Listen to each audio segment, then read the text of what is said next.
نحمدہ ونصلی ونسلم علی رسول الکریم اما بعد۔ یہ سبق نمبر 1 کا دوسرا حصہ ہے۔ پہلے سبق میں رمضان کی چاند سے متعلق چند مسائل کا تذکرہ ہو چکا ہے،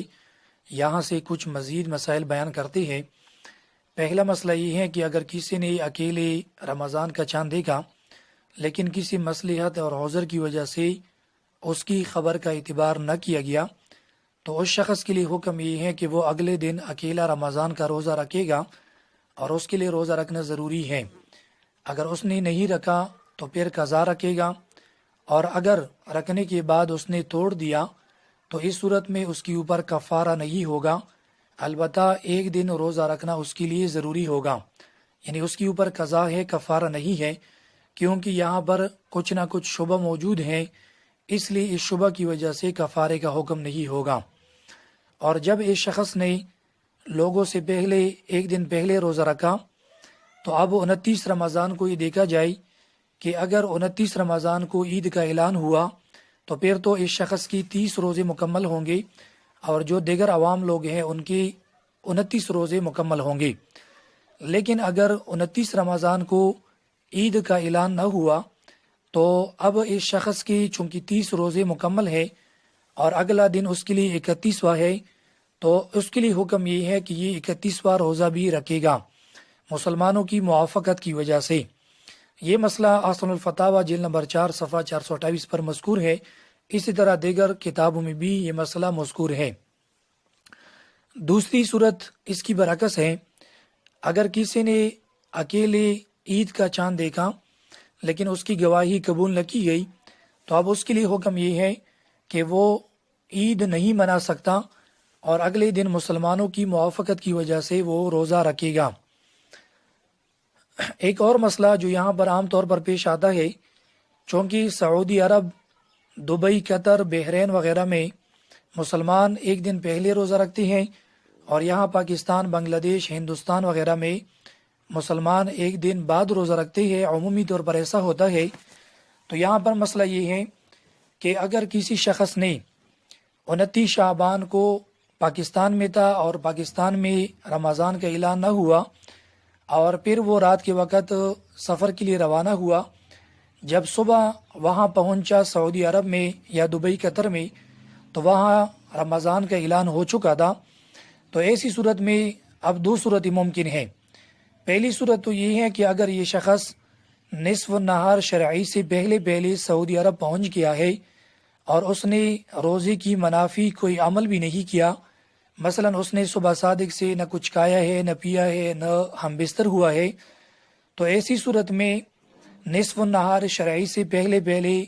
چونکہ روزے کی نیت وہ کر سکتا ہے، اس لیے وہ رمضان کی روزے کی نیت کرے گا، اور وہاں کے مسلمانوں کے ساتھ رمضان کا روزہ رکھنا اس کے لیے ضروری ہوگا۔ اور اگر اس نے کچھ کھایا پیا ہے اور اس کے بعد وہ سعودی عرب پہنچ گیا اور وہاں پر رمضان کا روزہ تھا، تو ایسی صورت میں چونکہ اس کا روزہ تو نہیں ہوا لیکن پھر بھی مسلمانوں کی موافقت کی وجہ سے اس کے لیے حکم یہ ہے کہ وہ شام تک نہ کچھ کھائے گا، نہ کچھ پیے گا، اور نہ جماع ہم بستری کرے گا، کیونکہ اب اس کے لیے امساک کرنا واجب ہے۔ دوسری صورت اس میں یہ ہے کہ اگر کوئی شخص نصف النہار شرعی کے بعد پہنچا، تو نصف النہار کے بعد چونکہ رمضان کی روزے کی نیت نہیں ہو سکتی، تو ایسی صورت میں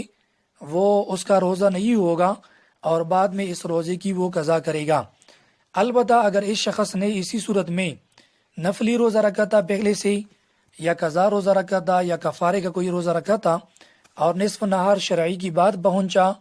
تو اس صورت میں یہ روزہ جو اس نے پہلے سے رکھا تھا، نفلی یا قضا یا نظر کا، یہ روزہ رمضان کے روزے میں کنورٹ ہو جائے گا، تبدیل ہو جائے گا،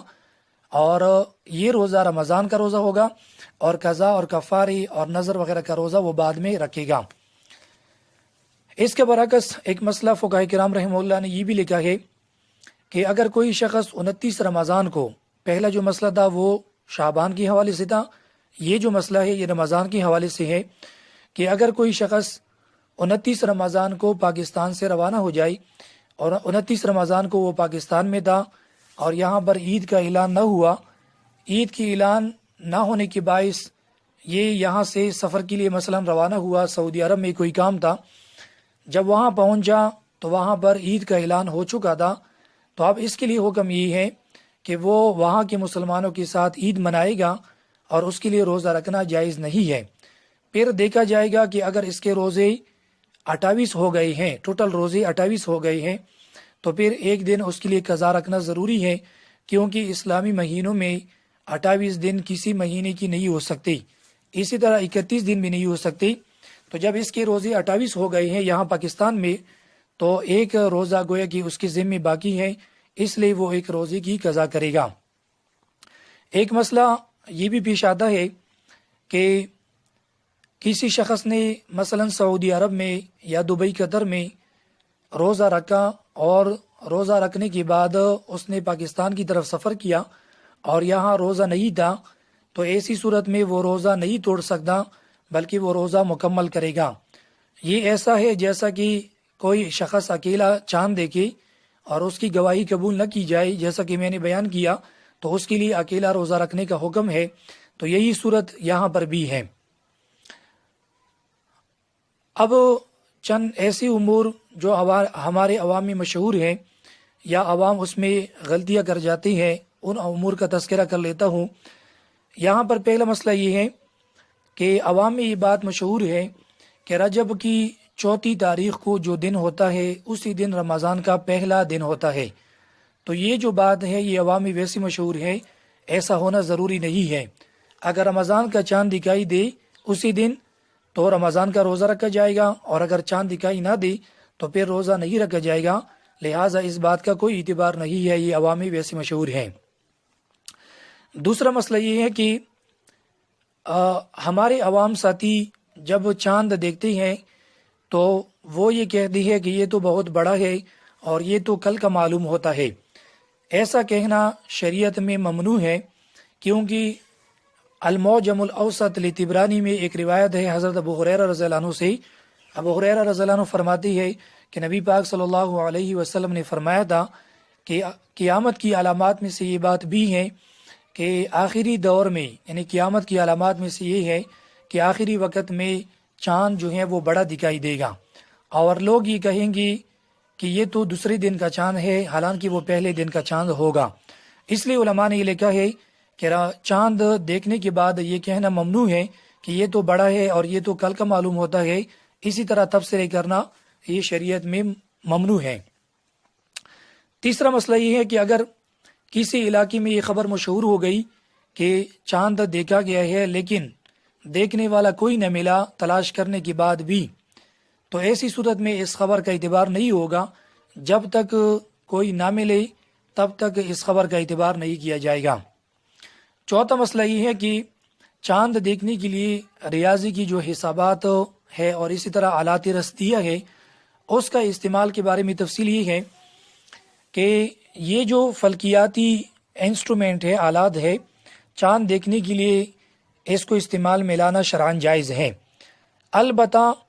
اگر صرف ماہرین یہ کہہ دے کہ چاند آج دکھائی دیتا ہے لیکن کوئی شخص نہ دیکھے، تو صرف ماہرین کی قول کا اعتبار نہیں کیا جائے گا جب تک چاند دکھائی نہ دے،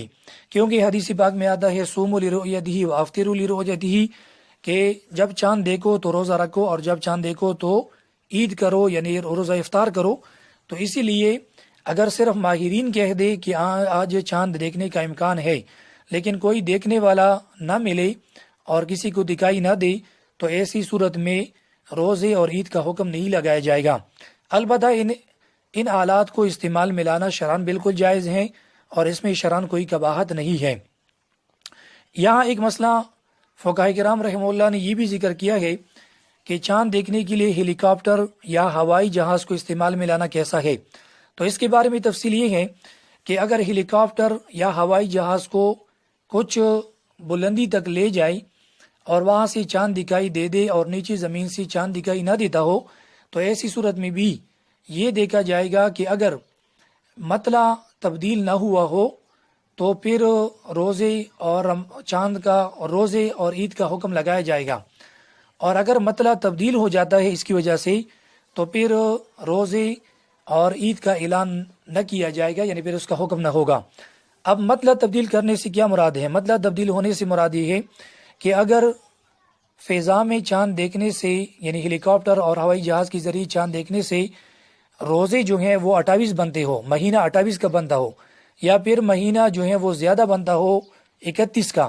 تو اس کو کہتے ہیں مطلع کا تبدیل ہونا۔ تو ایسی صورت میں پھر حکم نہیں لگایا جائے گا، اور اگر کچھ معمولی بلندی تک وہ لے کر جائے اور پھر دیکھے تو پھر رمضان اور عید کا یعنی حکم لگایا جائے گا، اور اس رویت کا اعتبار کیا جائے گا۔ ایک اور مسئلہ یہ ہے یہاں پر کہ ایسے ممالک جو غیر مسلموں کی تسلط میں ہے، جہاں پر مسلمانوں کی حکومت نہیں ہے، تو وہاں پر وہ روزے اور عید کے اعلان کے لیے کیا کریں گے؟ تو اس حوالے سے علماء کرام نے لکھا ہے کہ اگر وہاں کوئی معتبر ادارہ ہے یا کوئی معتبر جماعت ہے جس کے اوپر مسلمانوں کا اعتماد ہو، تو ان کی اعلان کے ساتھ وہ روزہ بھی رکھ سکتے ہیں اور ان کے اعلان کے ساتھ وہ عید بھی کریں گے۔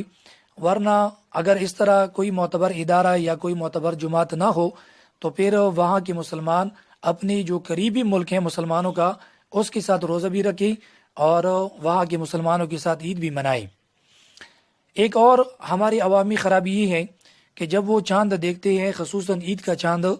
تو وہ آتش بازی کرتے ہیں اور اسلحہ کا استعمال کرتے ہیں، تو یہ شریعت کی روح سے ممنوع ہے۔ ایک تو اس میں اسراف ہے، اور دوسری وجہ یہ ہے کہ اس میں مسلمانوں کی جانوں کا خطرہ بھی ہے، تو لہٰذا اس طرح آتش بازی اور اسلحے سے مسلمانوں کو اجتناب کرنا ضروری ہے۔ بعض ساتھی جب چاند کو دیکھتے ہیں تو چاند دیکھنے کے بعد وہ چاند کی طرف اشارہ کرتے ہیں،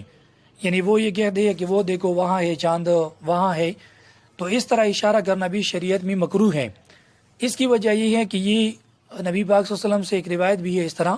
کہ یہ جاہلیت کا ایک طریقہ تھا، جاہلیت میں وہ اس طرح کرتے تھے، ہر کوئی اشارہ کرتا تھا، تو اسی وجہ سے علماء کرام نے یہ لکھا ہے کہ چاند کی طرف اشارہ نہ کرے، بلکہ چاند دیکھنے کے بعد اتنا کہہ دے کہ میں نے دیکھا ہے اور اس طرف ہے، اشارہ ہاتھ وغیرہ سے اشارہ نہ کرے۔ ایک اور مسئلہ یہاں پر یہ بھی علماء نے ذکر کیا ہے کہ رمضان شروع ہونے کے بعد بعض مسلمان وہ اللہ تعالیٰ سے دعا کرتے ہیں، یہ سوال کرتے ہیں کہ رمضان کی دن جو ہے وہ کم ہو جائے، 29 روزے ہو جائے۔ ہمارے علاقوں میں بھی اس طرح ہوتا ہے، تو یہ مسلمانوں کی بڑی بدبختی اور یوں سمجھے کہ ایک کوتاہی ہے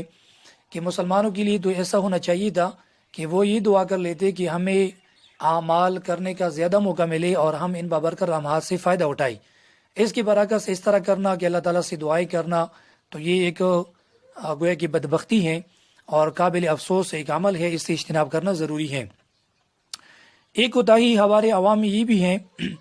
کہ وہ رمضان کے دنوں کو اگر وہ کم ہو جائے، یعنی 29 روزے ہو جائے، تو وہ اس کو کم ثواب سمجھتے ہیں، اور اگر 30 روزے مکمل ہو جائے تو پھر کہتے ہیں کہ ہمیں پورا کا پورا ثواب مل گیا، تو یہ بھی عوام کی غلط فہمی ہے۔ اصل میں روزے اگر 29 ہو جائے تب بھی مسلمانوں کو پورا ثواب ملتا ہے، اور اگر روزے 30 ہو جائے تب بھی پوری رمضان کا ثواب مسلمانوں کو ملتا ہے۔ حدیث پاک میں آتا ہے، حضرت ابو بکر رضی اللہ عنہ سے ایک روایت ہے، نبی پاک صلی اللہ علیہ وسلم نے فرمایا تھا کہ شہران لا ینقصان شہر عید رمضان و ذوالحجہ، رواہ البخاری او کما قال نبی صلی اللہ علیہ وسلم۔ آپ صلی اللہ علیہ وسلم نے پہلے سے ہمیں بتایا ہے کہ 2 مہینے ایسے ہیں کہ وہ کم نہیں ہوتے، یعنی ثواب کے اعتبار سے وہ کم نہیں ہوتے، ایک رمضان کا مہینہ اور ایک ذی الحجہ کا مہینہ، تو لہٰذا اس میں اگر 29 بھی ہو جائے تو مسلمانوں کو پورا کا پورا ثواب ملتا ہے۔ ایک اور مسئلہ یہاں پر یہ بھی ہے کہ جب چاند دکھائی دے دے، چاہے وہ رمضان کا چاند ہو یا کوئی اور چاند ہو، تو مسلمانوں کو سنت دعا کا اہتمام بھی کرنا چاہیے۔ روایات میں مختلف قسم کی دعائیں منقول ہیں، وہ دعائیں انشاءاللہ میں تحریری شکل پر یہاں گروپ میں بیچتا ہوں، تو مسلمان ان دعاؤں کو یاد رکھے، اور یاد کرنے کے بعد جب چاند دکھائی دے تو ان دعاؤں کا اہتمام بھی کرے۔